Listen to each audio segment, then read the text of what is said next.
पर ध्यान रखेंगे, इसका विग्रह करेंगे घन इव श्यामः, घन इव श्यामः। समास का नाम हो जाएगा कर्मधारय समास, कर्मधारय समास। बात करें चक्रपाणी की और चक्र ध्यान रखना, चक्र का मतलब होता है चक्र और पाणी का मतलब होता है हाथ। जिनके हाथों में चक्र है, ये जो शब्द है एक विशेष व्यक्ति के लिए बताया गया है जिसका नाम है भगवान विष्णु और कृष्ण। ध्यान रखना, पाणी जो शब्द है वह इकारांत शब्द है। हरि है, मुनि है, कपि है, गिरि है, ऋषि है, इसके अकॉर्डिंग चलता है।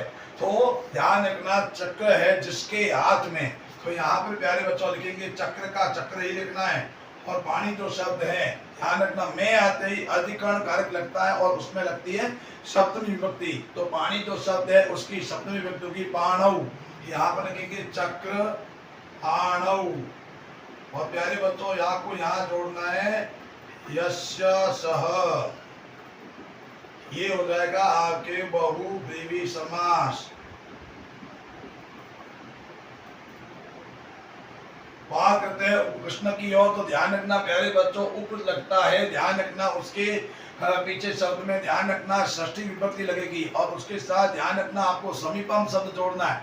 क्या शब्द जोड़ना है? समीपम। तो कृष्ण शब्द की बनेगी कृष्णस्य समीपम, समीपम यानी कृष्ण के पास में। समास होगा आपके अवयवी भाव समास, अवयवी भाव समास।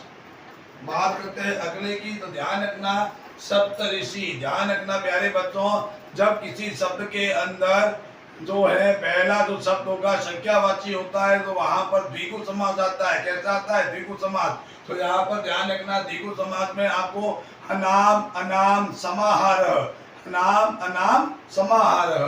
तो यहाँ पर पहले शब्द में जोड़ेंगे अनाम और ऋषि में भी जोड़ेंगे अनाम। तो शब्द में अनाम जोड़ा तो बना सप्तानाम। अब ऋषि में जोड़ेंगे तो ध्यान रखना ऋषि नाम, षष्ठी विभक्ति का बहुवचन है ऋषि नाम। समाहारः, समाहारः 7 ऋषियों का समूह। समास हो जाएगा द्विगु। कौन सा समास हो जाएगा प्यारे बच्चों? द्विगु समास होता